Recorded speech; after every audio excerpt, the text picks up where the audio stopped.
sponsored Great Woods. Mm-hmm. What were you looking to accomplish, and how did you measure your success? Measure the success of Great Woods. So here's what I would tell you. The deal that we did here wasn't as translated in other venues. When we did the deal here, Tweeter was advertising probably 300 to 350 gross rating points a week on radio. So that's how you measure how much advertising you buy.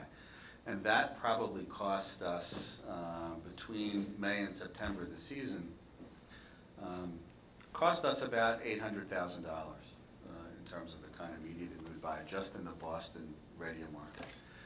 The deal that we did with Great Woods, we signed an 11-year, $8 million deal to call up Tweeter Center, which lo and behold was about the $800,000.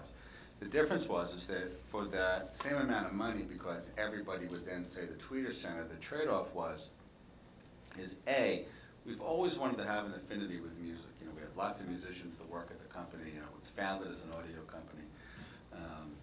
And so it was a very natural tie-in. You know, why 3M bought Candlestick Park, I still don't know. But Tweeter, you know, hooking up with an outdoor performance venue, you know, actually made sense to us in terms of it fit with the company. And the math was able to work because theoretically, and you know, I still don't know if this was actually a play by the marketing guy to get good seats and free tickets, or if it was really a smart marketing move. I think he got both. The math worked that we actually got more impressions during that period of time than what we were spending on the straight radio, and we augmented it with radio. It didn't show up much in year one, but in year two, all of a sudden, the Boston market was doing about 20% comp store sales, whereas the rest of the markets of the country were doing 7 and 8. And really, the only thing that was different was the music sponsorship, so there became a much greater name recognition.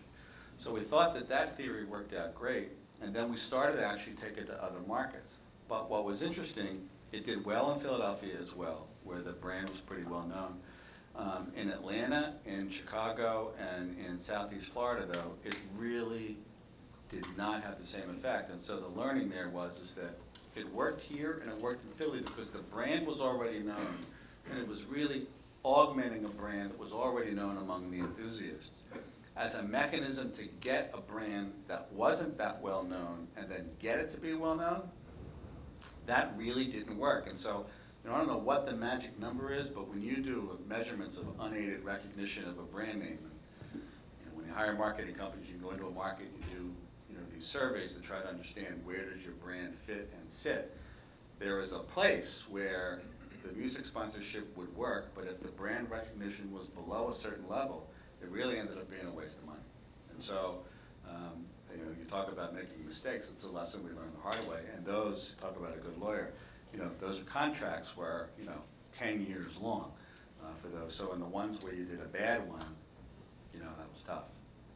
But the one here was terrific, and it became, aside from things with the customers and the knowledge, it was a great perk for employees because we would have 100 tickets to every show, and we, you know, we put them on a website and we let employees bid for them either based on, you know, contest points or seniority, and then if you got great seats to a concert, you know, you couldn't go to the next 5 so that everybody got a chance. And that was just a really terrific thing that the employees locally here in New England just loved, you know, as a benefit. So it really worked out pretty well, though I will tell you that the first time the director of marketing came into me with this, you know, $8.5 million marketing spend, and at that time I think Tweeter was $250 million in revenue. I think I might have bodily thrown him out of my office. So, but it did work out.